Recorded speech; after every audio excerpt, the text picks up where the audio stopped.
Good morning, friends. Myself, Rasika Pagaria from Araham Junior College. In last lecture, we studied colonialism in the different countries, like in Asia, Asian countries, African countries. In Asian countries, we studied about Myanmar, Nepal, Bhutan, Tibet, how Britishers conquered all this territory and how they used it for trade purpose and all. Now, in this chapter, we are going to learn about the influence of European colonialism in India, like India, and that is, we are going to start with our third chapter, India and European colonialism. India में और European colonialism कैसे सब एक हुए. Like पहले India में बहुत से रूलर्स थे, like French, Dutch, Portuguese and all. But slowly when European started coming, they started flourishing that trade in India. जैसे जैसे उनका ट्रेड बढ़ता गया, वैसे वैसे धीरे धीरे फ्रेंच, डच, ये सारे भी इंडिया से निकल गए and purely Britishers ruled India. Still Goa side में पोर्तुगीज वगैरह थे थोड़ी बहुत, but apart from that, whole almost all over the country was ruled only by the Britishers. So let's begin with our third chapter. In the previous lesson, we learned about European colonialism and its impact on the world history. It's very true. In last chapter, what we studied about the European colonialism और उसका impact कैसा क्या था सारे countries पे, पूरा history उनका कैसा हुआ, we all studied that. In this lesson, we are going to learn about the spread of colonialism in India and its impact. So first, we will be studying Indian and European colonies में. यहाँ पे उन्होंने चार they have said there were 4 countries who ruled India. First one who came was the Portuguese, then came the Britishers, then came the Dutch, then came the French. The whole topic is based on these 4 points. So let's begin with the first point, that is Portuguese. Many of us are aware of that, like Vasco da Gama was a Portuguese. Very true.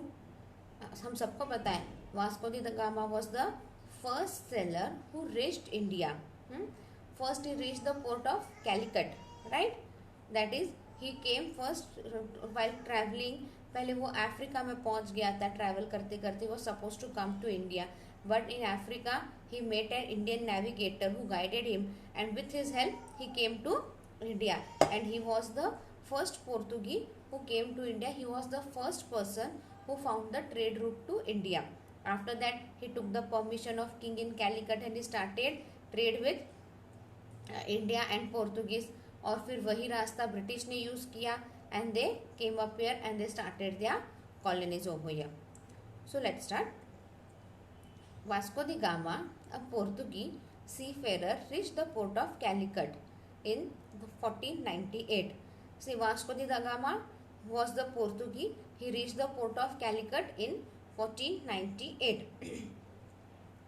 Once landed on the Indian coast, the Portuguese did not take long to establish themselves in India.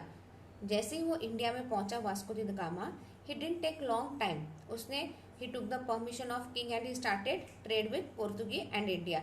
It did not take a long time. By the beginning of the 16th century, Portuguese had bought a considerable portion of the Indian coast under their control. See, by the end of 16th century क्या हो गया, Portuguese ने अच्छा खासा portion, like a good part of India was under their control. Okay. By the beginning of 16th century, Portuguese had bought a considerable portion of the Indian coast under their control. The Portuguese took advantages of the state relation among various rulers in South India. अभी rulers के सबके relation हर किसी के साथ अच्छे थे क्या उस वक्त? No, the relation were okay. कुछ किंग के साथ कुछ रिलेशन बहुत जन के साथ खराब थे, किसी के साथ अच्छे थे, somewhere it's was okay. And ये रिलेशन का एडवांटेज पोर्तुगीज ने बड़े अच्छे से उठाया. They established their colonies on the western coast and build fort for their protection and use them to protect their colonies from external attack and reinforce them continue with supply by using seaways. अभी उन्होंने सबसे पहले क्या किया? What Portuguese did first of all Portuguese conquered the sea coast. Like the western sea coast, they used it in very nice way. What they did, they established their colonies on the western coast. Like जो सी coast वगैरह रहता है ना, उधर का area पूरा उन्होंने occupy कर लिया and they had their colonies over there. अब सी कोस्ट पूरा उनके हाथ में है, तो क्या किया, they used it very very nicely by using the external attack. उन्होंने पूरा पूरा फोर्ट वगैरह बिल्ड किया. Like we see today fort, आज शिवाजी महाराज के अपन फोर्ट वगैरह देखे, लाइक वो प्रतापगढ़, रायगढ़, हाँ, we see all that forts and all. तो पोर्तुगीज ने क्या किया, जहाँ पे उनका वेस्टर्न कोस्ट है ना, वेस्टर्न कोस्ट के उधर they started building the forts. Fort से क्या हुआ, they started protecting themselves. Fort के उधर उन्होंने अपनी आर्मी वगैरह बिल्ड की, they had their weapons and all. हाँ, इससे क्या हो गया, they controlled, they were safe from the enemies. और वो एक्सटर्नल अटैक के लिए they used it very well. So what happen over here, यहाँ पे दिस उनका कॉलोनीज भी प्रोटेक्ट हो रहा था, और कोई एनिमीज आ रहा है, they can protect themselves from that, and they had their army and weapons also in the fort. और सी कोस्ट उनके पास रहने की वजह से क्या था, सप्लाई भी अच्छे से हो रहा था. लाइक आर्मी का whatever trade they are going through, that all supply and all also went very peacefully and very smoothly. The Portuguese naval force was very strong. अब पोर्तुगी के पास नेवी क्या थी, नेवल बहुत स्ट्रॉन्ग था उस वक्त. They use to launch sudden attack on their enemies territory from the sea and break it completely. अभी उनके पास पूरा सी कोस्ट वगैरह था, तो क्या था, एक तो दे had a very strong naval, they had a very strong naval. Apart from that they used to launch attack on the enemy's territory from the sea. मतलब by using the sea route, by using the sea way, they used to attack the enemy very very nicely. पूरा trick के साथ they used to attack the enemy and they used to win the battle. Later, when they established their firm control on the Indian Ocean, it became necessary for the Indian ruler to get a license from them for selling on the Indian ocean. अभी सी coast तो पूरा उन्होंने control कर लिया. तो सी coast, western सी coast यानी क्या आएगा, इंडियन ओशन आ गया. अभी इंडियन ओशन पे पोर्तुगीज ने पूरा कंट्रोल कर लिया. अब पूरा कंट्रोल पोर्तुगीज का हो गया, तो इसका रिजल्ट क्या आया, व्हाट हैपन, जिसको भी इंडियन सी कोस्ट यूज करना है, if you want to sail in the Indian sea coast, if you want to do any activity in the Indian sea coast, you have to take the licence from the Portuguese. If the local ruler dared to set out on the sea without a Portuguese license, the ship were either seized or sunk by force. अभी local ruler वगैरह वहाँ पे थे, local people रहते हैं, local ruler king वगैरह रहते हैं. अगर without permission, if they see any ship in the sea, in the Indian Ocean, what they used to do, they used to take out the ship or they used to sunk the ship forcefully. दो चीज़ें, या तो आपका ship ले लिया जाएगा, या तो आपको फोर्सफुली डुबो के ख़त्म कर दिया जाएगा. Like Portuguese did so. अगर बिना लाइसेंस के आप अगर इंडियन ओशन में जा रहे हो विथ योर सी और anything, you would lose your life और you would lose your ship. The Portuguese had become so powerful that even the mighty Mughals and the Sultanates in the south had to buy a license from them. Abhi, Portuguese had become so strong. Portuguese strong, why they were strong? They had a strong naval force, right? And they had a complete control over the sea coast, and they attacked so weirdly and they attacked so wisely कि आपको battle हारना ही है with the help of the sea coast. तो अभी क्या हो गया, अभी जो साउथ इंडियन में जो ये संतलत थे, मुगल्स थे, इवन दे गॉट स्कैर्ड. उनको भी अगर सी रूट यूज करना है, इंडियन ओशन यूज करना है, what they started taking license from the Portuguese. Now the Portuguese have become very strong in South India, right? And they had a complete control over the Indian Ocean. By 1603, the Portuguese had their colonies on the western coast of India at Diu, Daman, Chalau, Goa. Harawar, Gangoli, Barsur, Mangalore, Kannur, Kodungallur, Kochi and Kollam. अभी what they did, they had a control over west coast. पहले उनका control कहाँ पे था, south India के उधर उनका control था, right. Now they started establishing their power, they started establishing their colonies on the western coast also. Western coast में क्या आ गया अभी उनके पास, ड्यू, दमन, चालू, गोवा, हरवार, गंगोली, बरसूर, कन्नूर, कोच्चि, कोलम, मैंगलोर, ये सारे उनके कंट्रोल में आ गए, पोर्तुगीज के कंट्रोल में आ गए. Similarly on the eastern coast they had trader colonies at Nagapattinam, Mylapore and Hooghly in Bengal. अभी they had control over South India, then they control the west coast, now they are controlling the east coast. East coast में where they are controlling Mylapore, Hooghly and Nagpattinam in Bengal side में. This stretch of the Portuguese Empire had its capital at Goa. Goa was the capital of Portuguese. Even today, आज भी अगर आप गोवा जाओगे ना, आप वो देखोगे, स्पेशली वो जो ओल्ड गोवा है ना, वहाँ पे आप देखोगे like they will, if you go there they will tell here Portuguese use to settle, this is completely Portugal colonies.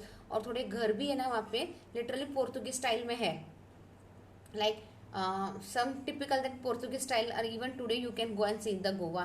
Just if you visit Goa, make sure you visit the old Goa. Old Goa आप जाओगे ना तो आपको सारा पता चलेगा, you will see there everything. Like still there वो घर वैसे के वैसे टिपिकल से है जो पोर्तुगीज ने बनाए हुए and all. And the local, if you take a local guide over there and he will tell you कि अब यहाँ पे पहले पूरे पोर्तुगीज थे, this is the typical Portugal colonies and all, they will tell you all. So if you visit Goa any time, just have a look over, just try to visit this place. Fine. Now see what Portuguese did. First of all, Portuguese controlled the South Indian regions. Then they moved towards the western coast of India, right? In that they had Daman, Goa, Gangoli, etc., etc. After that they moved towards the eastern coast. Eastern coast में they conquered Nagapattinam, Mallapur, Hooghly in Bengal, right? अभी 3 direction तो उन्होंने cover कर लिए. एक तो south India का coast वगैरह, second was the western coast, now the eastern coast. They have covered the 3 directions. Now Goa was the capital of Portuguese. This stretch of Portuguese empire had its capital at Goa. Goa उनका capital बन गया अभी. The Portuguese colony had spread from Cape of Good Hope to Macau in China. अब Portuguese colony और कहाँ का spread हुआ, it spreaded from Cape of Good Hope to Macau in China. मतलब वो इंडिया से चाइना तक भी उन्होंने स्प्रेड कर लिया अपना region. So what they did, Portuguese went on capturing new places, new areas. Apart from India they went to China also. They all were considered to be a part of Indian Empire of the Portuguese. अभी उस वक्त China भी, पोर्तुगीज ने क्या बोला था, when they conquered China, what they said, it would be a part of India itself.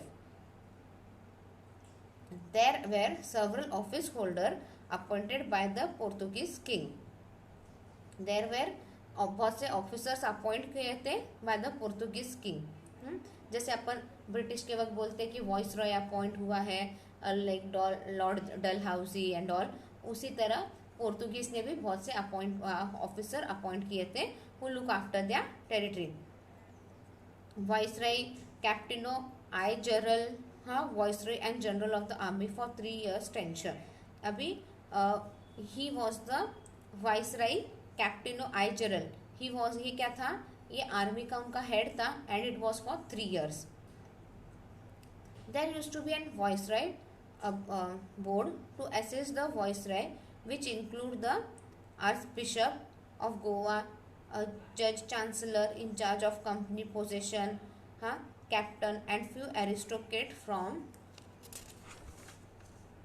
Portuguese. Viceroy used to be a presenting head of this administration setup. See, जैसे Britishers के वक्त लॉर्ड डलहाउजी एंड बहुत से वैसे officer आए who were the chief of the east India company, वैसे ही पोर्तुगीज, क्योंकि एक अकेला पोर्तुगी पूरा इंडिया तो रूल नहीं कर सकता, जो इतने टेरिटरी आपने ऑर्गेनाइज, इतने कॉलोनीज आपने सेट किए हैं, it would be really difficult to control. So what they did, जैसे आज अपने एडमिनिस्ट्रेशन में, see in India we have today president, prime minister, उसके हाथ के नीचे अपने पास आते हैं council of minister, then we this is all at the central level. फिर स्टेट लेवल पे again we have our CM, हाँ, वाइस वाइस एंड ऑल. और सारे अभी फॉरेस्ट मिनिस्टर रहता है, हेल्थ मिनिस्टर रहता है. Forest minister looks after the forest and preservation of forest. Health minister look after the health and all the diseases regarding that. हाँ, railway minister look after the railway and all. ऐसे हर अलग अलग department India में आज भी है अपने पास. Same thing use to happen at the time of Portuguese also. What Portuguese did, they had a viceroy which include aristocrat bishops of Goa. जज रहता था, was the incharge of the company's position. उसको chancellor बोला है, जज को उन्होंने chancellor बोला है, and he was the incharge of the company's position. हाँ, then there were certain captain and few aristocrat from the Portuguese. Viceroy used to be pretending head of the administration setup. अब वो viceroy क्या रहता था, he used to be the head of the setup. Viceroy का क्या काम था, to look after each and everything in the company. In the earlier half of the 17th century, 5 ships used to arrive every year in the Indian port. These ships were equipped with cannons. The Portuguese had ship building facility at Goa, Dudaman. अभी earlier 17th century में क्या आता था, हर साल 5 ship आती थी, Indian port पे आती थी. These ships were equipped with cannon. The Portuguese had ship building facility at Goa. अभी पोर्तुगीज के पास शिप रहता था. वो शिप क्या करते थे, वो शिप क्या थे, ship building facilities where in Goa, ड्यूडमन. Durable teakwood of best quality essential for building ship was available in this region. अभी गोवा, ड्यूडमन में क्या रहता था, वहाँ पे शिप बिल्डिंग का काम चलता था. और पोर्ट भी था ना, गोवा ड्यूडमन के जो सी कोस्ट है, पोर्ट है, तो क्या होता था, it was easy for them to have the raw material what ever the required. So ship building का काम गोवा और ड्यूडमन में चलता था. And this to reason were well known for the टीकुड. वहाँ पे टीकुड बेस्ट क्वालिटी का मिलता था, जो इस which is very necessary for the shipbuilding was available in this region. The Portuguese used to deploy cements from Portugal to India. अभी पोर्तुगीज क्या करते थे, सीमेंट्स लेते थे from Portuguese to India. In those time Indian ruler did not maintain a naval force. अपने Indian ruler के पास तो नेवल फोर्स कुछ था नहीं उस वक्त. जो भी नेवल फोर्स, ये बॉर्डर प्रोटेक्ट करना, सी कोस्ट यूज करना, अपने को इतना भी Indian rulers did not know about it much more. What happened, Indian rulers did not maintain any naval force. Therefore Indian rulers found it difficult to fight with the strong naval force of the Portuguese. See, उस वक्त जो king वगैरह थे उनके पास they had a navy, everything, they had the army and everything, but उनके पास naval force नहीं था. What is naval force? Naval force यानी जो प्रॉपर सी रूट जो भी है अपने पास, वो सी रूट यूज करके अपने जो भी कोस्टल बॉर्डर से वो प्रोटेक्ट करना, उसके लिए एक अलग आर्मी रहती है, अलग नेवी फोर्स रहती है. जैसे आज अपने इंडिया पे पास अलग नेवी है आज, हाँ, we had a air force, navy, army etcetera. वैसे उस वक्त इंडियन रूलर्स के पास ये नेवी फोर्स कुछ भी नहीं था. And truly speaking Indian rulers were unaware of the naval force. But what about the Portuguese? Portuguese had a strong naval force as we studied earlier. पोर्तुगी के पास क्या था, they had a very strong naval force and this naval force they used to protect their navy, right? जो coastal border थे, navy थे, वो उनका बहुत strong था and they used it very wisely Portuguese. तो अब क्या हो गया, इंडियन रूलर्स को it become very difficult for the Indian rulers to fight against the Portugals as they had established themselves with a very strong naval force. Only one exception was that Chhatrapati Shivaji Maharaj who had built his own navy. See, Chhatrapati Shivaji Maharaj एक exception थे. हाँ, छत्रपति शिवाजी महाराज ने उनका खुद का naval force बनाया था. If you remember, have you seen the fort of Sindhudurga? Anyone? Anyone? You might, if you have not seen, go and visit that fort. मतलब वो सी के बीच में बनाया है उन्होंने fort, and it's a big fort and very nice fort. Sindhudurg का fort है ना, बहुत अच्छा बनाया है. लाइक आपको अगर वो फोर्ट देखना है तो you have to go through the sea. मतलब एक छोटा सा बोट वगैरह रहता है वहाँ पे near the sea coast. Boat से जाओ आप वहाँ पे, 1 घंटा देखो करो, बोट आएगी आपकी उस नंबर की, उसमें बैठ के वापस आओ. But the fort is very nice, और आपको वो सी में लेके जाएंगे boats and all. It's a very good experience. If you have any time, if you do want to visit, just go and visit the fort of Sindhudurga. So Shivaji Maharaj was an exception to this because he had built his own navy force. The Dutch and the British defeated the Portugal's navy force in the 17th century in the sea battles. Now the Dutch and the Portuguese came. The Dutch and the Dutch and the Britishers defeated the Portuguese by the 17th century. The Portuguese prohibited building of any region momentum except churches in the Indian provision under their rule.